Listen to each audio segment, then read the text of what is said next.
ndo bahasha. Ndichibata zvangu ngazodze kuchinja moyo. Ndinotora mbeva dzedu. Abando bahasha. Vane mtoto kuti saka dai ndatovunza kuti mune mhanga yani kwasi mune ndari here. Zvilanza aiwa. Laringorira baba ngoti hawamu. Tikati munogozomwa sei chimhanga ichi. Sandasvika. Ichi misodzi. Misodzi kuvira ko. Kuvira. Notobika. Ndokurya kwedu.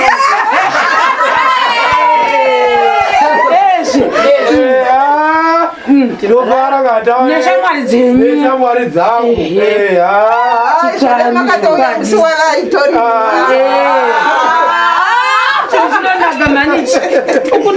Ndo chaiko. What? Tine department rakadai kuti pano aiwa tazvona zingamboiti. Saka ndore zvimwe izvi. Na anongoti ngomeri. Kana riri nengome. Munokana sechimboti paise. Ngome.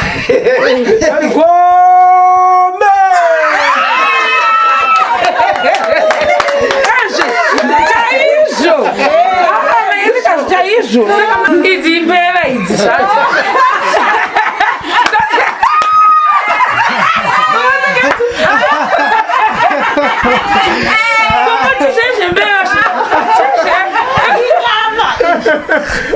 Inyama. Kama musina kuti mbeva zinyama.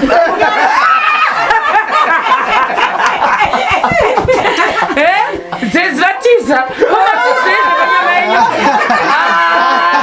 Yai mutsanangure. Saka mota zvekuisa mariva. Mariva. Asi madizei paya. Aiwa. Soda kuti vanhu vekuchirungu vanoziva mbeva. Senge kitchen unit yedu. Ndo kitchen unit chaiye. Saichochi saka chisizvi chaizvo.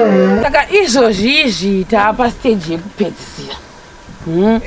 Ndaona chindironika ndizvokupuwirwa out of the camera. Ndipei vanhu vachiona zvishandwa zvangu mupuwe sando dzenyu vanhu vachiri kurarama kudai. Zvokwadi chaiyo. Aya mazai. Tambirai zvenyu makasununguka. Mazai anotsatsonywa nehuku dzatochengeta pano pamukoneri.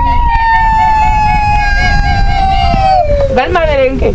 Nekuti handizvo kuzonzi wakapuwa mangani nevanhu vane jelasi. Asika. 1, 2, 3, 4, 5, 6, 7, 8, 9, 10.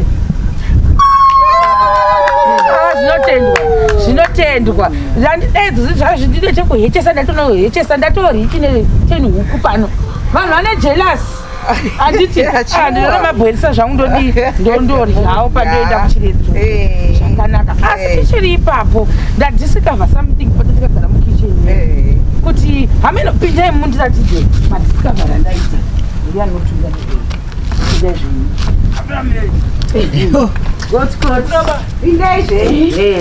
Ndiri kuona izvi. Ini pandambopinda pekutanga ndati mafushe here kana kuti chii nekuti ndoziva mafushe achiiswa pamutariko sezvizvi. Asi vatete vanditi aiwa haasi mafushe imbeu. Mbeu inoda kuenda kunopinda mumakombaya. Ndodhirama iyi. Machengetera atinoita mbeu dzedu. Sei asi nhandimi chimbondiudzai sei. Izvozvi zvamuri kuona chiwitsi tichikavesa moto wedu. Chiwitsi ndo chinotodzinga zvipfukutu. Wondiudza kuti imbeu here vasikana. Imbeu inonyatsomera. Kubuda barwe rirewa zvakanakisa.